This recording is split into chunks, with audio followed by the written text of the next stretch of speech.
Recently, I posted one short on a brand new channel. It was just an experiment. Contrary to 99% of shorts, the pacing was slow, no value was provided whatsoever, and it had stock photos and text. The only thing I did was tapping into a very common human impulse and ask a riddle in a storytelling way. And I will show the video at the end of this one. The whole purpose was to observe the video performance and the audience behavior to something as simple as that. First few hours, nothing, which was expected since it is the only piece of content on the channel, but then suddenly it skyrocketed and passed 2,000 views in just 1 hour. And I was like, oh my god, I finally cracked the YouTube algorithm. Well, I was wrong, because after that sudden increase and bunch of comments, the YouTube algorithm simply killed the video. For the past few days, it almost got no views at all. And this got me thinking, why? Why the algorithm picked up my video, pushed it to thousands of people, but then decided to show it to almost no one? Is it a bad video? Then why push it in the first place? Is it a good video? Then why suddenly stop pushing it? Because I know for a fact that YouTube does not simply show every uploaded shorts to 2,000 plus people. There are thousands if not millions of shorts with 0, 5 or 20 views.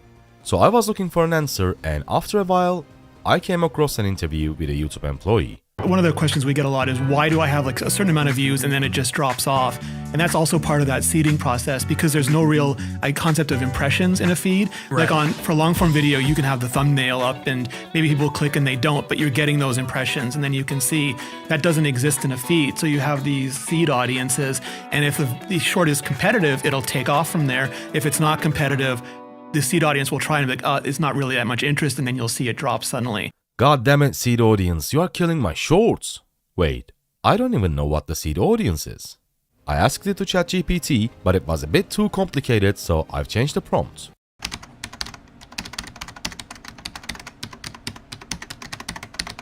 Imagine you have a new toy that you want to share with your friends, but you are not sure if all your friends would like it or if it will be popular with everyone. So what you can do is select a small group of your closest friends who you think would really like the toy. This small group is called the seed audience. You give the toy to your seed audience friends and observe how they play with it, whether they enjoy it, and what they say about it. This helps you to understand if the toy is fun and interesting for them. If your seed audience friends really like it, then it's a good sign that other kids who are similar to them might also like the toy. So a seed audience is like a small group of people that you trust and choose to try something out first. By watching their reactions and listening to their feedback, you can learn and make things better for a larger group of people later on. In this example, the toy is your YouTube short and your friends is the seed audience on YouTube. How they play with it is the retention and swipe away percentage. So I think the problem with my shorts was simply the poor viewer experience. The video was simply made to trick the algorithm. It was made to make people curious, grab their attention with a primary impulse in the first few seconds, and ask for interaction with comments at the end of it. And I think we were successful. I think those principles were the whole reason why the YouTube algorithm suddenly pushed it to thousands of people under 60 minutes. But having literally zero viewer satisfaction elements in the video was the main reason why it got rejected by the seed audience that YouTube trusts. I'm really curious what happens if we actually manage to combine both.